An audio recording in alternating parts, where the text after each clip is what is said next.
More seconds. All right, saying we're live. I guess we're live. Welcome back, everyone. We are live on What's Important Now. I know I've had a bit of a break, and because I just moved house. So, as you can tell from the different surroundings, my different studio setting, I think I'll have to work on the lighting because it doesn't quite look right to me on the screen, but hopefully it does to you. Yeah, so we're back, and I'm so excited today because I have a really awesome longtime friend, Kevin Weeden, on the show. Hi, Kevin. Oh, hang on. I can't see you in the stream. Just a second. That would help, wouldn't it? If I could actually show you in the stream. Seriously. There we are. Hello. Hello.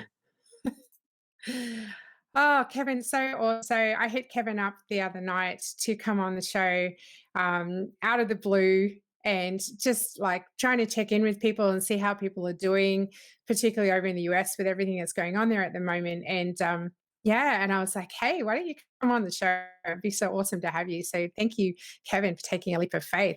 So it's been such a long time since we've caught up. Please fill me in. What have you been up to?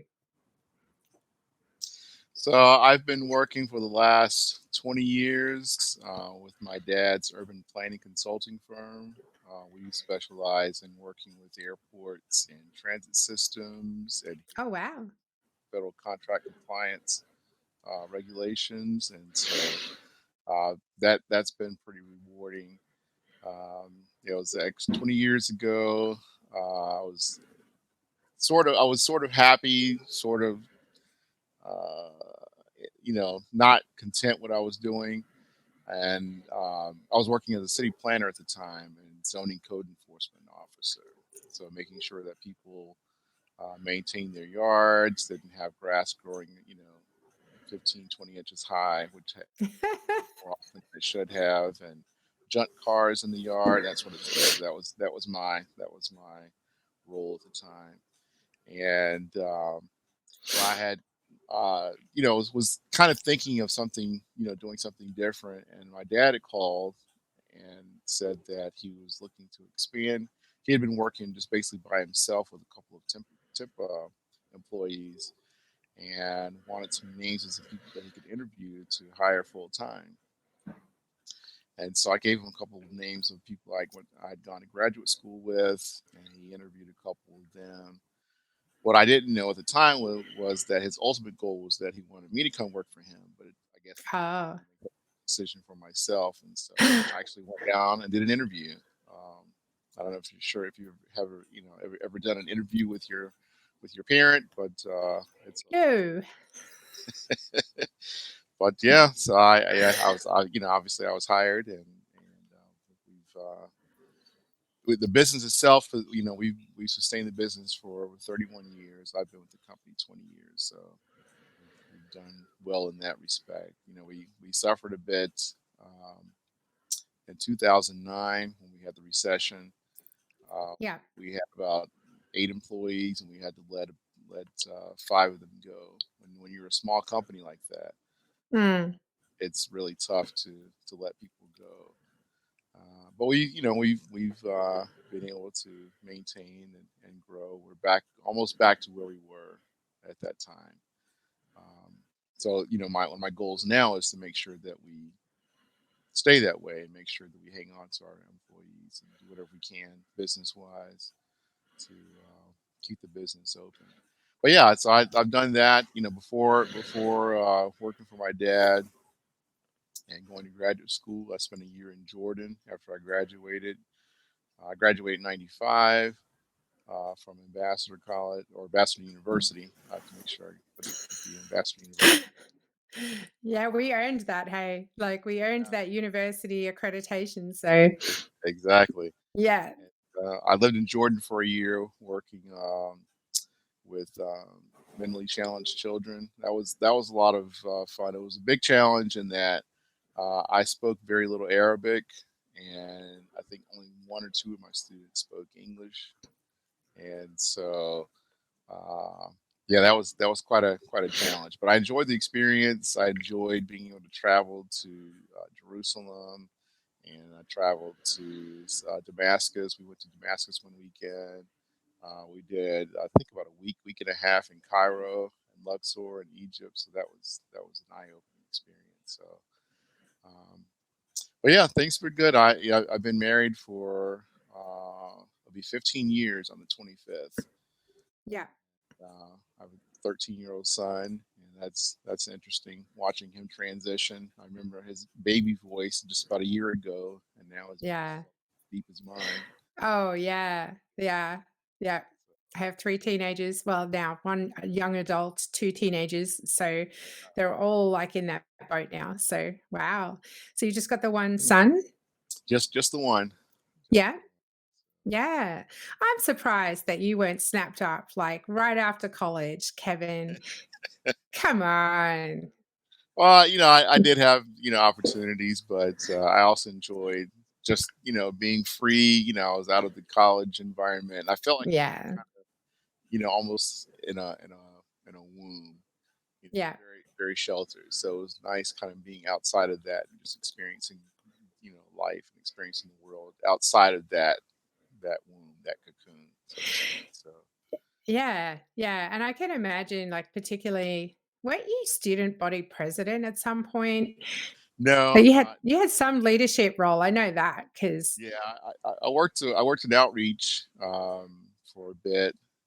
We did the visits to um, retirement homes, and yeah, yeah, I worked with we did set up for church, and did different things in the community. So I did that, but I was part of the student body leadership, but very supportive of those folks. I can't even remember who our student body president was. The last well, I was left yeah, I left in 1994, I graduated. right? Um, yeah, so you would have gone away to Jordan, I think, and then come back the year after, and yeah, and that was an interesting year, I think, so yeah. Wow, so that is, like, the whole history of Kevin from, like, college to now. That did not take that long. Um, that's awesome. So tell me about your work. Like, what is it about your work that you love? Well, before the sheltering in place, I traveled quite a bit, mostly driving, but also, on occasion I fly to different cities for conferences, meeting different people in the airport industry, and understanding more and more how airports operate, and how, their importance in our economy. And I'm not talking about the large airports like LAX or Chicago O'Hare, or the JFKs. We're talking a lot of the small what we call general aviation airports. One of the common sayings is that if a CEO is going to visit a plant, they aren't taking the bus, they aren't taking Greyhound, they aren't driving, they're flying, and they're Mm, most likely they're flying on private planes, and they're not going to Dallas Fort Worth Airport or Austin. They're going to the smaller airports, and so they actually have just as much of an impact on a local economy, if not more so, than mm. commercial airports. And so, they are economic hubs, and so I enjoy being around those folks and learning more about their industry, and then helping them to comply with federal regulations. They receive grants for projects to assist them, with putting their programs together to have participation in construction projects, and so it's pretty rewarding. And That's cool. I like, yeah, I like meeting people. I'm naturally reserved. Um, No, you are not. no, well, let me explain. I'm reserved around people that I'm getting to know. Once I Yeah. develop some rapport, yeah, it's interesting when you talk to people who don't know me very well, and that's their assumption that I'm very quiet. Wow. I don't say a lot, which is true. But when I'm in a circle that I feel comfortable in, yeah, I can probably talk nonstop. So, um, but yes, if I talk a lot, that means I'm very comfortable with you. Oh, well, that's good. I'm glad to hear that. Just in case, I was just looking around before because my dog just saw a cat, I think, out the window. So if he barks, I'll just mute myself so you Okay. can just keep talking. Jerry, come here. Come here. You want to be on the show? No, he's not interested. Um, all kinds of things happen on these. All kinds of things. He's like literally standing on the couch right now. I don't know if you can see him. So he's standing on the couch, Yeah. looking out the window. There's this little cat. It's really cute. It keeps sneaking into our yard, but Yeah. the dog is like, "Yeah, you're not coming in here." So it's pretty funny, actually. Yeah. Entertaining, but it might be loud. So I will do my best. Okay. Awesome. So yeah, so I can imagine like before the pandemic hit, you were just going on business as usual, and then all of a sudden everything's grounded. What was that like for you? Yeah, it was interesting and it was worrying. In fact, I was in graduate school for a master's in business administration. I wasn't, I didn't really need the degree. I pursued the program, and I was pretty focused on that. But with the combination of not really enjoying the program, and then with the sheltering in place and everything going online, I ended up dropping out of that particular program, and I may consider picking it up again in the future. Okay. But my focus was, on the family and focus on sustaining our business, because I remember what it was like in 2009, um, during the recession that we had then, and I don't know that we were adequately prepared to handle business, um, after the economy crashed, and so we want to make sure we position ourselves to be able to sustain the business and to keep our employees. And so, um, my priority, my focus was making sure that if we had, any contracts that were pending, kind of nudging people to, keep those Mm, processes going, get the contract signed so that we could start that work. And then there's anything that was lingering that we were kind of behind on, or just, was in process, go ahead and get those projects done, because invoicing takes a while. Well, not the invoice, but actually, accounts, receivable takes a while. yeah. And so we want to Yeah. make sure that we keep that, going in terms of cash flow. So I had laser focus on that. And then of course, with a virus that we don't truly understand, we're trying to make sure that we stay safe. My son and I are both considered part of the high risk category, um, for folks who may contract the virus. A lot of folks may have already had the virus and didn't know it. Yeah. We may have, we don't know, but knowing what we do know about the people who have, caught the virus and have suffered as a result, or even the ones who, even passed away, that's Yeah. been a common thread in terms of having, health issues, underlying health issues. And so since we both have those, we've been extra careful, Yeah. so maintaining our health and our social distancing. And that's been problematic. We had all these different plans. We planned to go to um, Disney World later this year. We plan to go to Disneyland. Actually, in the next couple of weeks, we had planned a vacation, and so we've had to cancel that. And my son has been at home since March, Mm, so has been doing school online. They finished, May, I think it's May 23rd, I believe it was. So he's been out of school for a couple of weeks now. Um, but with that mm. transition, trying to work from home, keep up with my projects, but also keep an eye on his schoolwork, has been, a major task. And I don't understand how people can do that, work from home, especially those who have, I have one child. I can only imagine what it's like trying to do that for multiple children. at the same time. So Yeah. I mean, it wasn't too big a leap for my kids because they used to homeschool and then they've only been back in school um, in high school. And so it wasn't too big a leap for them to do stuff from home. Um, and for me too, because I was working from home, for years, and then all of a sudden had a full-time job, but then within a few weeks was working from home again.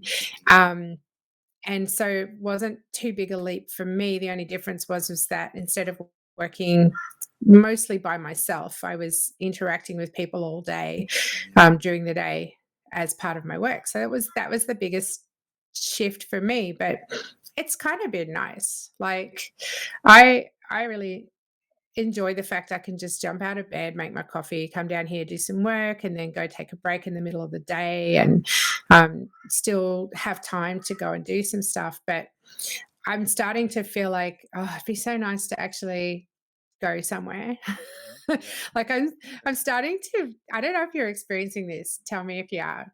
I'm starting to experience a little bit of, I don't know, like reticence to be around people.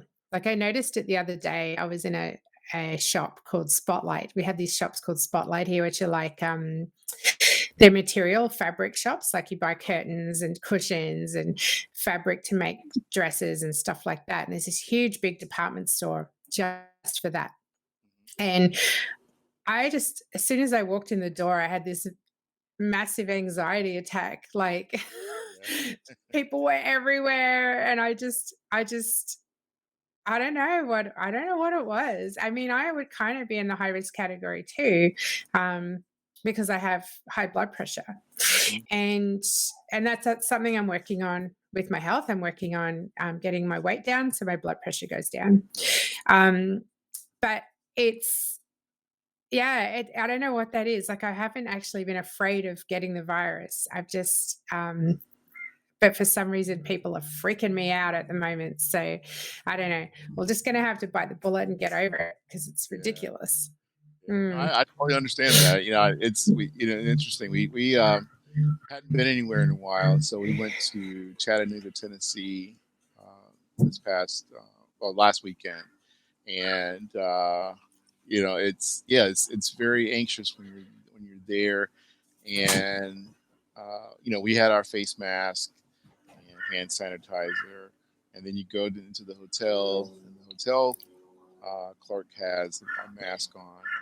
None of the guests who were staying at the hotel that we saw, almost none of them had masks on. And so yeah, so that pops into your Mm. mind when you go. Before it's nothing to go to the elevator and push the elevator button. So now you have to think about, okay, if I push the elevator button, probably should sanitize Mm. my hands. And then you're out in public and you're walking through a store, or we went to a drive-in movie theater and we had to stand in line for concessions. And so we're supposed to be, you're supposed to be, they say 6 feet apart. Well, a lot of people weren't 6 feet apart, which is, I mean, I don't know how much of a difference that's going to make, if you're 4 feet versus 6 feet.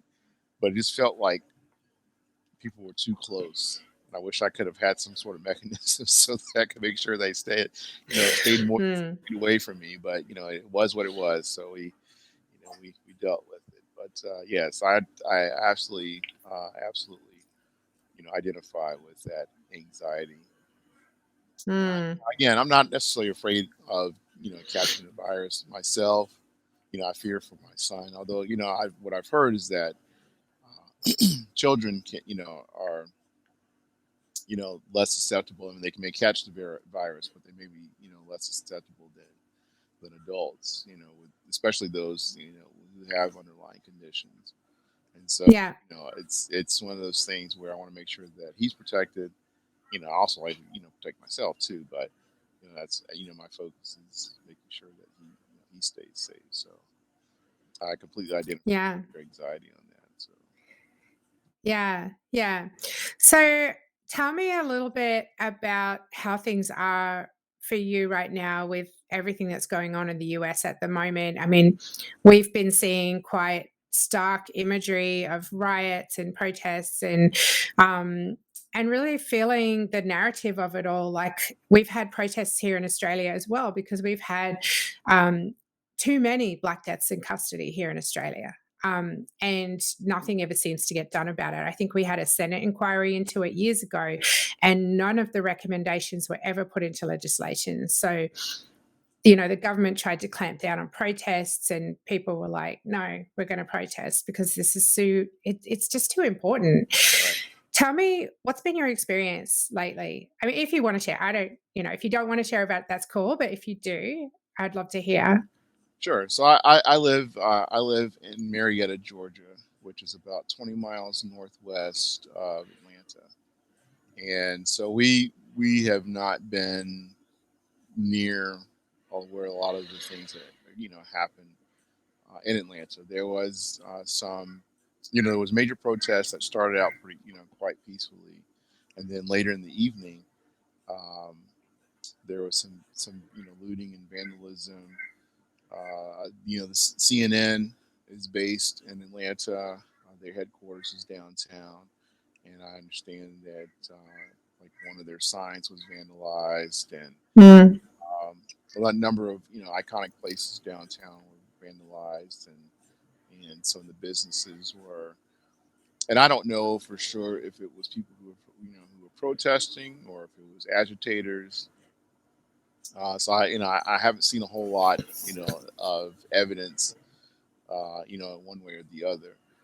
But it did happen, and I certainly don't condone violence. I don't condone looting, but I understand, the frustration and anger that people have. I understand that, if you've experienced any kind of negative reaction or negative interaction with police, or you've seen it in Mm. you want to see things change, and you see no change, you see no efforts, no efforts toward progress. I understand the frustration of people who would do that. Again, I don't condone it, but I understand the frustration. I personally am not. I'm not the type to go and march and protest, but I certainly support those who do. We have the right, as part of the Constitution, to be able to assemble and to be able Mm. to speak our minds. And if there comes a time where we need to address our government, whatever at whatever level was, whether it's the federal level, state level, local level, we have the right to do that. For the most part, the protests and marches have been quite peaceful since that one particular night. There was a lot of incidents. Um, as far as my perspective, um, I've never had any interactions with police to the extent that um, some of my friends have, but I certainly do not have. I don't necessarily have a good feeling when it comes to police. Um, Mm. I don't trust officers. We live beside um, a police officer and his wife. She was an agent with the State Bureau of Investigation. This was years ago, and they were nice people, neighbors, but I just never really felt like I could Mm. and get to know them. And Isn't that interesting? yeah, Yeah.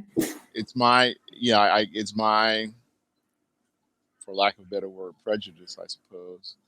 But just people talk about how you can't um, cast aspersions upon an entire group of people based on actions of a few bad apples. But I don't know who the bad apples are.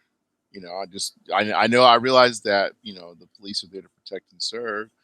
And when somebody approaches me, an officer approaches me, I don't know if this officer is a bad apple or not. And so my anxiety, goes up. My Yeah. interactions with police officers in my lifetime have been because of me speeding, which I deserve. I do have a lead I foot. get I that. drive fast, So when it hasn't happened in a while, but when I've been stopped, yeah, but it's all, it's my own doing. And I realize that. But, I have had friends who have been harassed and have had negative interactions. And so I understand that anxiety that they have because of that. And so when something Mm. like what happened to George Floyd, when something like that happens, that certainly angers me. Um, I think I mentioned to you, we chatted prior to tonight about the case of Breonna Taylor. That just bugs Mm. me more, and it hasn't gotten a lot of media attention because there was no video for it. Yeah, so tell me about that. I know that you did message me about it, and that's the first I'd really heard about it, but a lot of people might not know. So it would be great if you could share a little bit about what happened there because I agree with you that her story should be told. Yeah, so she was an emergency medical technician in Louisville, Kentucky, and had was living. She had a live-in boyfriend. Um, she was 26 at the time, and African American lady, and she'd gone to bed and was asleep, and apparently, three or four police officers entered her home with a no-knock warrant, and they shot about 20 times. And they were shooting because I guess, they were looking for a suspect in a drug case. And so they shot what I read was they shot about 20 times. Eight of the bullets hit her and killed her. Her boyfriend fired back, thinking it was burglars. You know, 12 o'clock at night or whatever. Why would you expect to have someone breaking into your house? And so he did what he should do, defend his house. So they killed her, and then they arrested him and charged him with attempted murder, which just blows my mind. And so eventually he was released, and the charges were dropped. But that was over 3 months ago, and the officers still have not been charged. And on top of that, the suspect that they were looking for, so far they entered the wrong house, and the suspect they were looking for was already in custody. And so Mm. there's the issue Mm. of the no knock warrant. So why is that even legal? And I understand in some cases that it may be necessary. I don't know. I'm not a police officer, so I don't know for sure. But it doesn't seem right. And then to not have your facts right, so that you actually pursue who you're supposed to pursue. And they break into the house and they start shooting. And I don't know, if the boyfriend shot first, or what happened, but uh, for him to to lose his girlfriend, and to be charged with attempted murder. Again, the charges were dropped, but still, and then for them to to still be walking free. It's just that bothers me to no end. And I probably need to maybe there are some other circumstances of which I'm not aware that caused them to do that. But she didn't have the opportunity to say, hey, this is you're in the wrong house, because they shot her. you know and so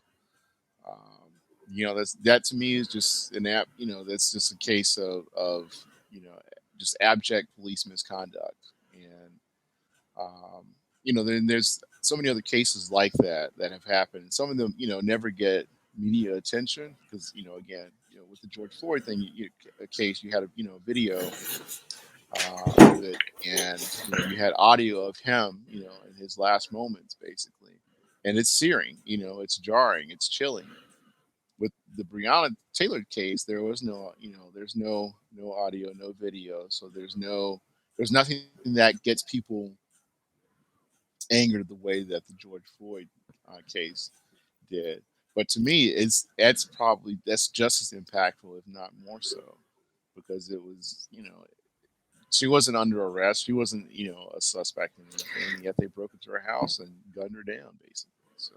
She's a health worker. She's on the Yeah, front lines exactly. doing her bit for um, our world to make sure we're safe from COVID-19. And that I'm struggling with that a little bit because it just breaks my heart Yeah. to think that that could happen in this day and age. Hmm. Like a lot of the stuff that I've seen on the media lately, it really has just left me with a sense of, are we ever going to get our act together as the human race? Are we ever going to make changes so that humanity has a chance to really discover what it is to live in a world where we have peace, where we have people respecting each other as people and not judging them? Like, maybe I'm just idealistic, I don't know, but I'd like to think that that's still a possibility. How do you feel about that? I have hope. I mean, I think we've made progress in a lot of ways over the last, 20 to 30 years. But there are times when we regress. Um, or you mentioned, in Australia, how you've had, the Senate inquiries into different cases and that nothing gets done. And I feel like that happens here too. There are areas that have made some changes in terms of how they maintain public safety. Um, Community policing is a big reform issue. Working more in the community, rather Mm, as um, friends and support rather than adversaries. But oftentimes, the interactions have been very adversarial, and I don't know how much you can do in terms of you can't um, go through training, I guess, to unlearn being a hateful person.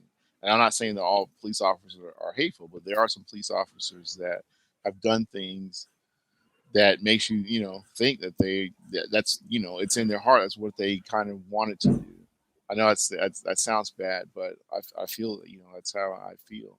And I would like for us to get to a point in society where we do less passing judgment on people, and um, being able to recognize differences and appreciate those differences, um, without without resorting to violence. I saw video today of a woman in a convenience store, I believe it was in Arizona, who was telling some woman to go back to her country. And the woman was, she may have been of Mexican descent, but she was an American. And it's like, how dare you tell me to go back to my own country? I'm an American citizen. And it's why are you in the face of someone telling them to go back to their own country? Why not just mind your own business? And it's things like that. People are who are basically butting into other people's business. They didn't do anything to you. Leave them alone. um, yeah. we are, as a society, we are vastly different. There are differences in culture. There's differences in terms of gender. There's differences in terms of region. I live in the southern part of the United States, and we have a different culture from the western part of the United States and the northeastern part. Um, those differences are fine, and we should just learn to appreciate those differences and learn to get along with people. I'm hopeful that we will make progress out of the events that have happened, but I don't think it's not going to be something that's immediate. I mean, it'll take I mean, where we are in 2020, we're far ahead of where we, in 2020 than where we were, in 1990 or 1960. So, I do have hope, for the future. Um, but it will take a concerted effort by individuals and groups in order for us to get to that. Yeah. Well said. And I completely agree. I do have hope. Like, I guess during those times, and when my kids are showing me YouTube videos of people getting knocked over by police and whether black, white, Asian, whatever, like that kind of behavior is just it's so unthinkable to me and to my kids. Like they've watched, they play video games, they watch violence, that they but they've grown up. I guess in Australia we're quite lucky. I mean, they've grown up it I would, just being honest, I think where we live particularly is predominantly white. Um, but I've been really conscientious about educating my kids about diversity. And because our family background is half Jewish as well, our ancestors got rounded up by the Nazis and murdered. Um, we haven't been without persecution in our lives. And it's so I only that's my only understanding of it, right? And it's limited. But I've always been really conscientious about teaching my kids about Aboriginal culture, taking them to, we've got a festival here called the Woodford Folk Festival, where a lot of different nationalities come together. And you see a lot more diversity in that little microcosm for a week of the year than you would in any other time of the year. And just my kids they've never been afraid of anyone of a different race or ethnicity or disability.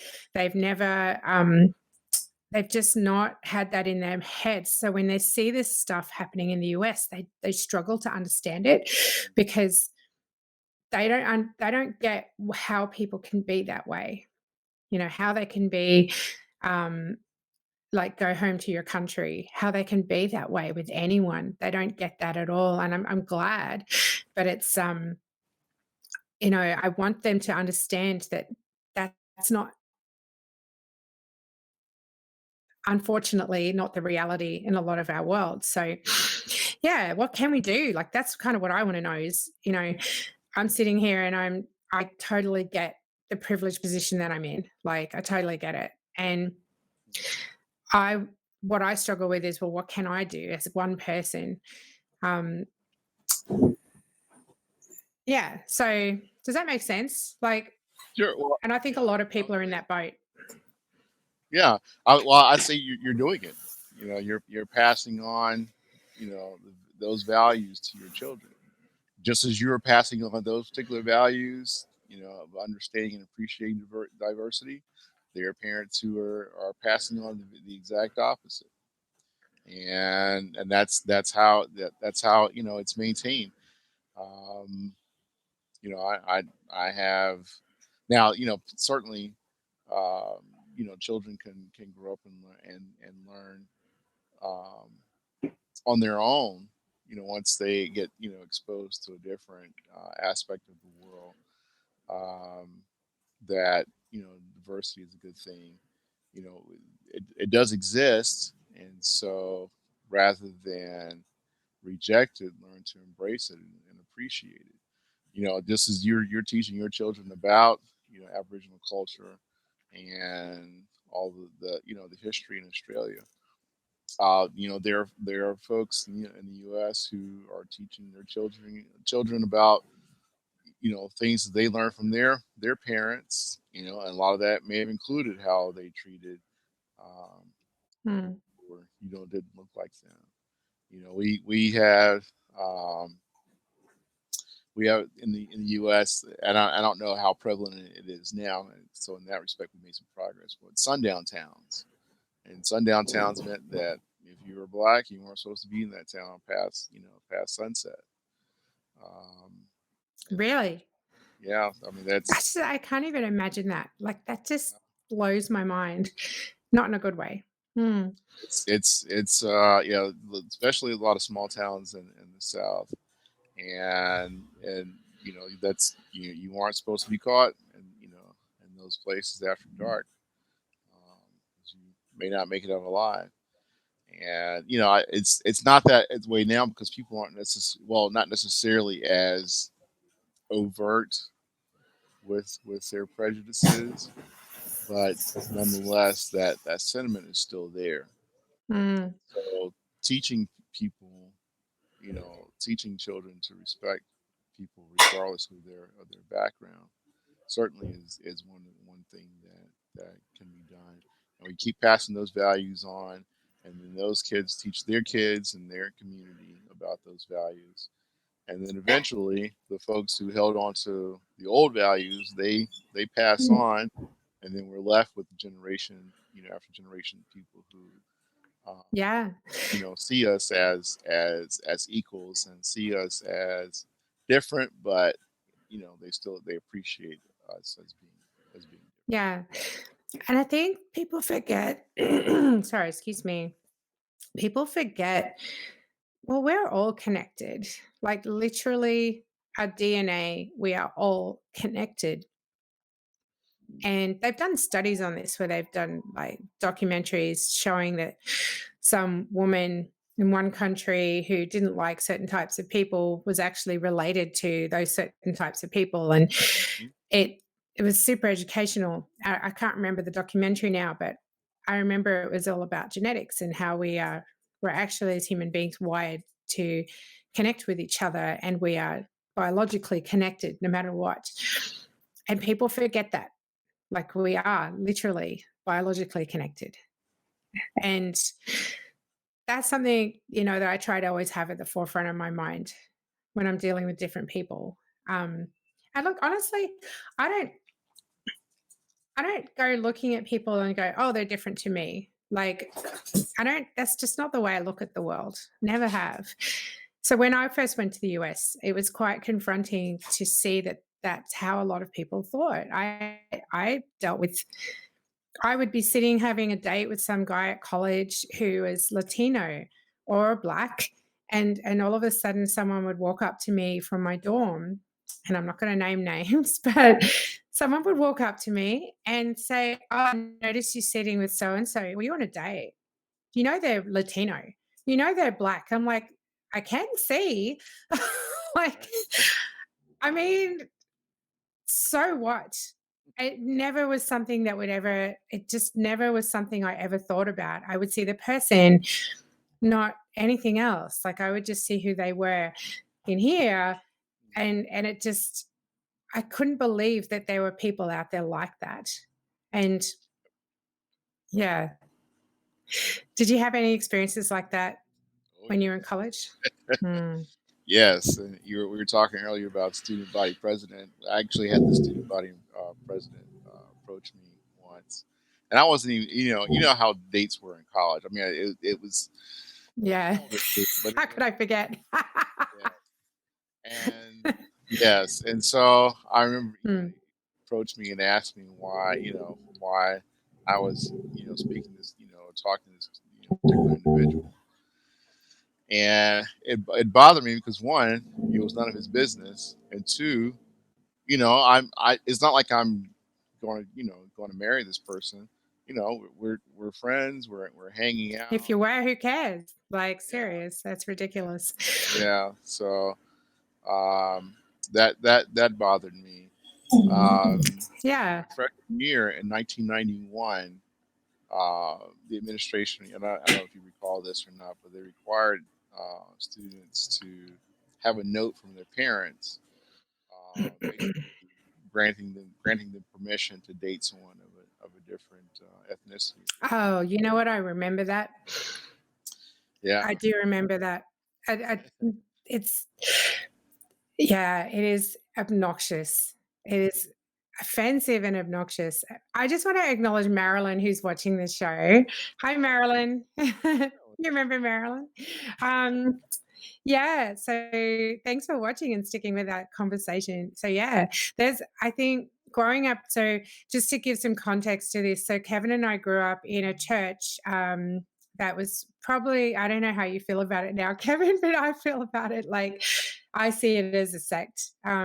So we grew up in this environment where it was quite controlling and authoritarian. And we went to their college in the US, now university, but we went to um, their college in the US, and that was an incredible experience from many points of view. But yeah, we had to deal with a lot of um, a lot of the stuff that now is very frowned upon, but we had to deal with that in reality. So what Kevin's talking about is we had to get permission slips if we wanted to date someone of a different race.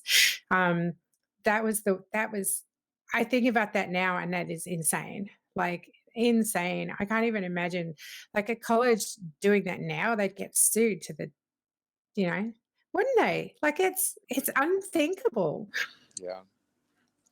And I think they did it in part because prior to 1990, I believe that Ambassador, it was a 2-year college at the time, and I believe it was pretty much all white.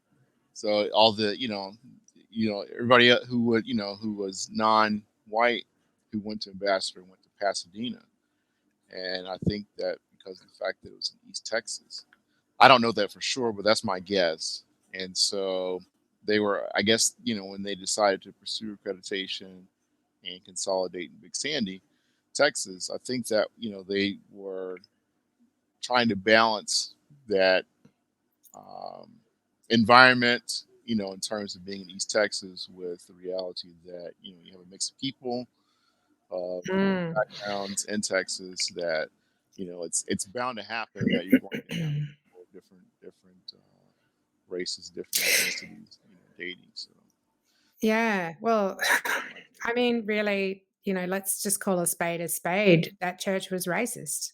yeah, Yeah. yeah. I had some some good experiences for the most part, but I think in part it was because I did I wouldn't say that I grew up wealthy by any means, but I grew up pretty middle class, so a lot of it was somewhat socioeconomic in nature. I feel like I was kind of sheltered in that respect. Um, but yeah, it's nonetheless, we did have some negative experiences with people in the church. I didn't grow up in the time when the church itself was segregated. Like there was a time like in the '60s and maybe even early '70s where the congregation itself was segregated. Mm. You had a mix of people in church. Black people sat in a certain section, separate from everybody else in the congregation. And I didn't grow up in that environment, but I know of people who did. And to this Mm. day, I still don't understand the appeal of that particular church to my dad. So my dad got into it when he was, I think, 17 or 18 years old. Yeah. He met my mom, and they got married, and she went along with it because he was in it. But I don't think that she fully embraced all of the teachings. My dad was he was pretty gung ho for it all. And they've explained that they felt like it was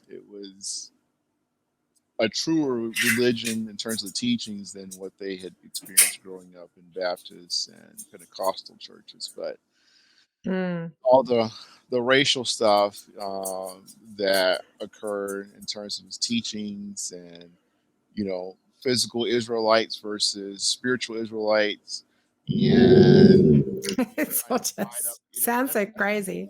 yeah, Yeah. that's a whole other podcast. Oh, yeah, we Yeah, could we've but totally just gone down a I rabbit didn't hole. understand Yeah. what Yeah. it was, and for them to stay in that environment, church environment, just knowing all of that was being taught. So I don't know what that was. I've had a conversation, Yeah. but I've never understood it. So It is an interesting thing. Like, why do people stay in that kind of environment even though it's doing them harm? right, Like you say, that is a whole that is a whole other conversation. Um, and we've got limited time left. I'm just looking at the clock going, oh, we have been talking for 48 minutes. Um, but yeah, it is fascinating. And I'm so glad now that at least on social media we get to connect with people from those times yeah, and debrief about a lot of that stuff. I mean, there's still people who are very gung ho for that kind of religion. I wish them all the best. But for me, I realized pretty quickly after leaving that college that um, it was time for me to part ways and live my life. And it's been quite the journey ever since. But yeah, it's great to hear your perspective on it. And I'm so sorry you had that experience. Um, like, that is not okay in any world. So, on behalf of humanity, I apologize to every person who's experienced something like that. Um, it's just, yeah, it's horrible. Um, Okay. I just want to get this back on track because not that that was awesome tangent. I loved it. Um, but we do have to wrap up soon. So, Sure. Kevin, what's important to you? What's most important to you at the moment? My family, Oh, certainly, making sure that they are safe and healthy, and that we, provide, shelter and comfort and safety. Certainly, our business. I'm a small. I will own a small share of the business, but I every much I feel as much ownership about it as my dad does, and so my focus, and my own personal health, making sure that I haven't always made good choices in terms of my health, and so I'm trying to do a better job of that. And I hear you. it's a struggle, and it doesn't get any easier as you get older. So it's Well, yeah. And when you're young, you don't think about those things. When you're young, you're like, I'm invincible. exactly. And then you get to 40s and you're like, oh, God, I've got to stop eating wheat. I've got to do this. I've got to do that. And it's a drag. Mm, I wish I had yeah. known this 15, 20 years ago. I would have done a better job back then. Yeah. Yeah. Just those are things Yeah. that are important, and also for me is maintaining friendships. I derive energy from talking with people. I had a conversation the other night, um, on Facebook Messenger with some college friends, and we chat, through text or through Messenger. We share things, but we hadn't had a conversation in a long time. And so having that conversation and just talking about our lives and talking about, what's going on in the world, that was so fulfilling for me. And I Mm, haven't done enough of that. And so that's important to me, to maintain relationships with people that I know, and try to get to know new people and develop new relationships with people. 'Cause yeah.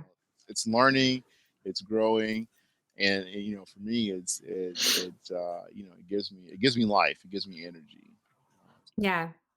Well, that's why I do this show because I get to talk to people, and some people I know, some people I don't know. But it's such an awesome way to reconnect with people. Yeah, So thanks for being a part of it. So, what do you want to take into your future? Like, if you could take one thing, what would it be?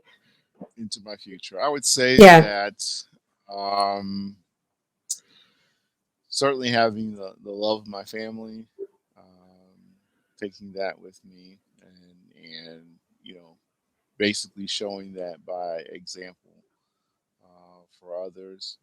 Um, I think that at the end of the day, no matter what, you always have your family.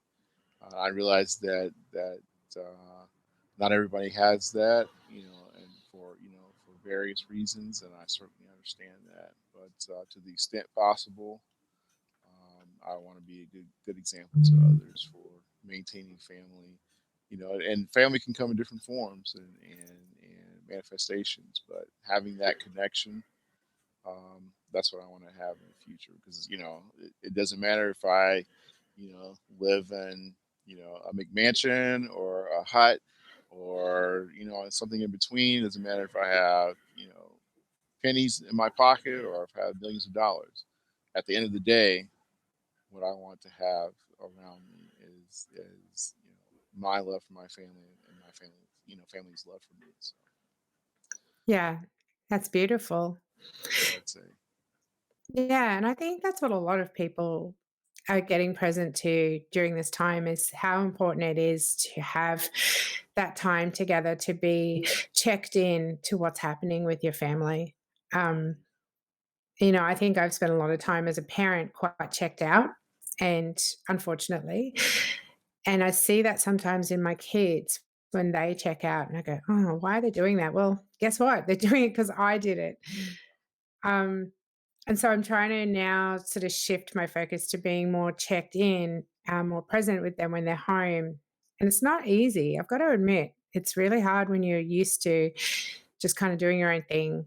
Right. Um, and now, yeah, that's been probably for me the biggest shift when the pandemic hit was, yes, I'm working from home. That's not unusual, but I can at the end at 5 o'clock, I can shut my computer and go upstairs. I don't have to, like when I had a small business, I would just be constantly thinking about work all the time. So it's a different experience of it for me to be able to just shut the computer and go. Yeah. So I hear you. And I want to acknowledge you, um, Kevin, for being that person for your family, for being someone who cares about other people, who cares about what's happening in the world, for someone who connects with people and has those conversations. I think that's super important. I want to acknowledge you for being a leader because I've always thought of you as a leader. Like ever since I've known you, you're someone I looked up to and admired in college days, and I've always seen you as a leader. So you should probably know that.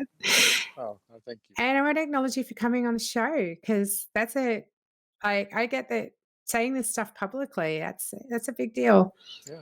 And I really, really appreciate your authenticity and your honesty and just being real with us. Like it's been amazing. So thank you. Well, thank you for having me. I really appreciate the experience. My pleasure.